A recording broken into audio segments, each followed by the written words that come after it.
pada hari kelima minggu keempat. Nah, ini kan materinya sebenarnya basic function tapi sudah dialihkan ke hari kelima minggu ketiga. Kemudian di hari kelima ini kita mengadakan final namanya live coding. Jadi kita memprogram sekaligus ditonton oleh mentornya langsung gitu. Dan itu dilakukan serentak berbarengan. Jadi si mentor bisa ngawasin satu-satu gitu. Nah, untuk soalnya sendiri ada 3. Kemudian sebentar, aku tampilkan dulu ya. Nah, ini ya. Ini jadi soalnya itu ada 3. Soalnya ada 3, tapi di soal pertama itu terdapat 1 soal. Soal kedua itu ada 3 soal. Jadi kita harus buat 3 function gitulah. Kemudian 3 ini nomor 3 ada 1. Jadi sebenarnya adalah ada 5 soal, tapi memang nomor 2-nya dicabang jadi 3 gitu. Kemudian untuk aturannya sendiri itu ada beberapa rules ya. Kayak misalkan peserta wajib full share screen. Jadi semua screen layar ini harus diperlihatkan. Karena apa ya? Karena kita tidak diperbolehkan mencontek ke peserta lain atau berhubungan WA dengan peserta lain untuk berbagi contekan. Nah, itu nggak boleh gitu ya. Kemudian selanjutnya kita juga tidak boleh mematikan kamera. Jadi wajib nyalakan terus kamera agar memadap ke peserta tersebut. Lalu kalau laptopnya tidak ada kamera gimana? Itu kita bisa menggunakan HP ya, menggunakan HP. Kemudian kita kita hidupkan HP-nya gitu. Maksudnya mengvideo diri kita sendiri yang sedang coding. Kemudian kita juga menyalakan si Google Meet di laptop agar bisa di share screen gitu. Apa yang kita lakukan di laptop bisa kelihatan. Kemudian selanjutnya nomor 3, kita diberikan waktu 120 menit, 2 jam ya. 2 jam dilarang push kode. Jadi gini, kan kita sudah diperbolehkan clone ya. Clone ini kan dengan cara clone seperti ini ya. Kita clone ke project kita yang ada di VS Code. Kemudian selanjutnya kita kerjakan selama 2 jam tersebut. Nah, tapi sebelum 2 jam kita tidak boleh push kode ke GitLab. Karena apa ya? Ditakutkan si peserta lain bisa mencontek hasil pekerjaan kita gitu. Tidak boleh. Makanya tidak. Nanti kita lakukannya bersama-sama dan nanti dikasih waktu selama 10 menit. Nah, ini 10 menit untuk push kode. Jadi kalau udah 2 jam, waktu 10 menit untuk push code. Nah, push kode kalau sudah, ya sudah, itu sudah dilakukan. Jadi selama push kode juga itu diperhatikan oleh si mentor agar ya kita tidak boleh menyontek codingan yang sudah dipush oleh peserta lain. Nah, jadi itu juga harap diperhatikan ya. Kita intinya tidak boleh mencontek hasil kerjaan orang lain yang benar-benar kita kerjakan sendiri. Seperti itu. Jika peserta melakukan push di lain waktu ditentukan, maka tidak dianggap tidak mengerjakan gitu. Jadi intinya harus nunggu. Kita harus push bareng-bareng. Entah itu nunggu benerin codingannya atau nonton YouTube dulu atau dengerin musik, itu nggak apa-apa. Yang penting tetap di kamera. Terus juga tidak boleh push dulu gitu. Kita boleh push setelah dikasih waktu setelah 2 jam dan dikasih waktu 10 menit gitu. Tapi kenyataannya bahwasannya soalnya itu memang sulit. Jadi 2 jam ini malah nggak cukup gitu. Jadi boro-boro waktunya selesai sebelum 2 jam. 2 jam aja nggak cukup gitu. Itu menurutku. Dan ya sebenarnya kebanyakan dari peserta lain juga merasa begitu gitu ya. Ya aku nggak tahu sih, nggak semuanya, tapi menurutku kayak gitu. Kemudian yang boleh melakukan googling boleh. Jadi kita browsing di internet tuh boleh ya. Jadi tentang metode tertentu, kemudian tentang objek tertentu, cara penggunaan itu boleh googling. Terus juga kita boleh melihat contekan diri kita. Jadi catatan-catatan lama atau soal yang pernah kita kerjakan gitu, kayak weekly 3 gitu, week 3 challenge atau week 2 challenge yang itu kan pernah kita kerjakan, atau materi-materi di hari-hari berikutnya itu kan kita pernah kita pernah latihan, kita pernah mencoba mempelajarinya. Nah, itu kan pasti ada catatan-catatan. Nah, kita boleh melihat catatan kita sendiri gitu. Boleh googling dan juga melihat catatan pribadi. Yang tidak boleh dilakukan adalah yang mencontek tentunya ya. Mencontek seperti halnya ya tadi, buka layar Google Meet-nya sehingga bisa kelihatan tuh share screen dari peserta-peserta lain. Nah, itu kan menganggap bahwasannya kita bisa melihat codingan yang dibuat oleh orang lain. Jadi dianggap mencontek gitu. Nah, itu yang tidak boleh diperbolehkan.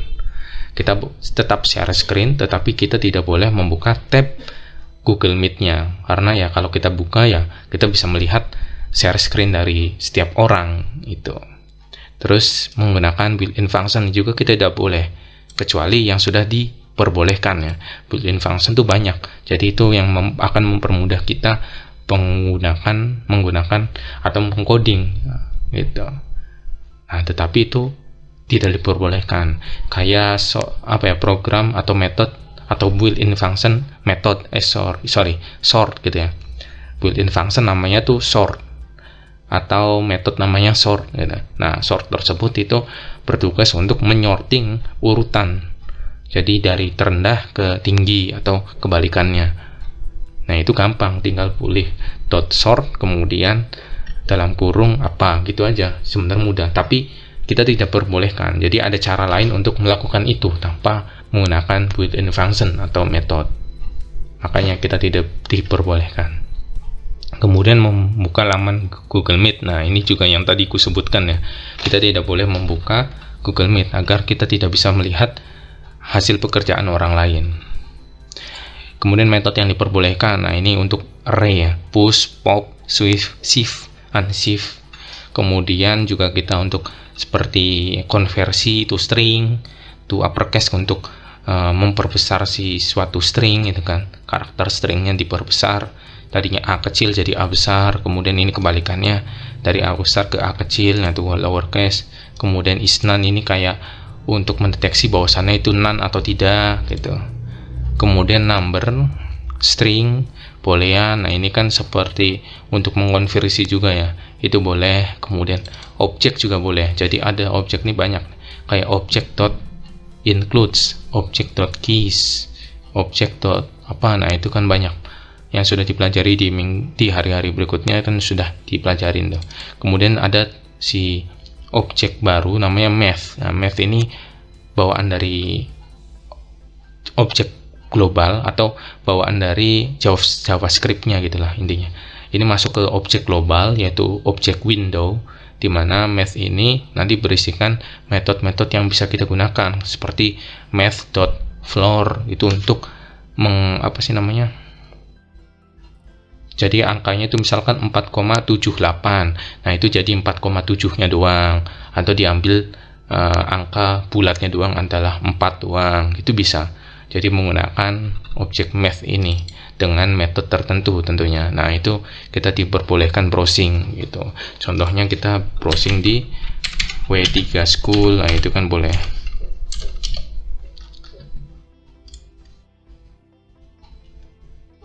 Nah, di sini kan banyak tuh math metode, round, silver, tranche, dan fungsinya juga macam-macam gitu. Itu diperbolehkan. Kemudian other rules. Nah, itu juga boleh. Kita menggunakan string literal. String literal tuh menggunakan petiknya itu kan ada tiga jenis ya. Petik biasa, kemudian ada petik 2, dan juga ada petik miring. Nah, string literal itu menggunakan petik miring kayak gitu, sehingga kita bisa menaruh suatu variabel tertentu menggunakan sintaks ini dolar gitu. Jadi menggunakan dolar kemudian dalam kurung kurawal. Nah, itu juga sudah dipelajarin di hari-hari berikutnya. Aku juga sering menggunakan ini. Kemudian ternary juga boleh, jadi menggunakan if tapi kita menggunakan tanda tanya kemudian titik dua, nah itu ternary. Kemudian untuk live code-nya, pertama kita clone dulu pastinya, ya, clone ini semua termasuknya readme ini. Kemudian ada buat branch baru, branch barunya menggunakan nama panjang kita pastinya. npm install, nah ini opsional aja karena untuk npm ini memang bawaan dari Node.js untuk mengecek codingan kita gitu. Kemudian kita mulai mengcoding, kemudian npm test nomornya berapa, nomor 1 misalkan. Nah ini akan dicek tuh dicek soalnya benar atau enggak. Jadi yang dicek itu adalah benar atau enggaknya adalah kayak misalkan kurang titik koma, terus tuh stringnya memang ada yang dibuat tapi tidak digunakan, nah itu dianggap salah. Jadi itu bisa diperbaruin atau diperbaiki sehingga benar-benar codingannya itu clean code gitu. Kemudian ditambah ada git add titik, nah itu kan untuk mengpush ya, kita tambah ini untuk mengubah dari change jadi stack change. Kemudian kita git commit memberi message tertentu, kemudian kita push ya, baru kita push ke branch kita, yaitu branchnya nama panjang kita. Jadi itu yang aku ingin share mengenai apa yang kita lakukan pada hari Jumat ya, hari Jumat tanggal 8 Juli 2022. Kita mengerjakan beberapa soal ini. Oke, jadi mungkin itu kalau dari aku sendiri, aku bisa mengerjakan 01 dan 2 saja. 03 tidak sempat waktunya ya. Seperti itu. Jadi ya gitu sih menurutku. Emang tingkat kesulitannya hampir sama seperti weekly challenge, seperti week 3 atau week 2. Tetapi waktunya, kalau week 2, week 3 atau week 1 itu kan dikasih soal, kita bisa kerjakan sampai hari Minggu siang, baru itu waktu terakhir. Tetapi kalau ini kan 2 jam doang gitu, jadi singkat banget. Nah itu yang menurutku kesulitan, karena masalah waktu doang. Karena ada beberapa sintaks yang belum aku udah aku pahamin dasarnya, tetapi gak kepikiran ku pakai. Karena apa ya? Karena ya dikejar waktu juga, panik, kemudian kameranya on juga, jadi ya keringetan dan sebagainya. Itu pengalaman yang ya pengalaman baru ya. Terus selanjutnya ya itu juga mungkin latihan untuk saat interview kerja, karena saat interview kerja pasti terdapat live code seperti ini. Jadi ini sebagai bekal untuk kita melakukan live code seperti itu. Jadi itu pengalaman yang aku rasain untuk live code di bulan pertama. Dan untuk bulan kedua itu juga nanti ada live code lagi gitu ya. Jadi setiap bulan nanti mungkin ada live code, tapi aku kurang tahu juga ya nanti konsepnya seperti apa. Intinya selanjutnya kita akan mempelajari tentang HTML basicnya, div, image, input, CSS, basic styling, kemudian flagsnya juga pelajarin. Nah ini di minggu pertama tentang itu. Tetapi walaupun ini tulisannya div, image, input doang, ya kita juga harus mempelajari yang lain, karena itu sebagai basic dan setidaknya kita tahu gitu.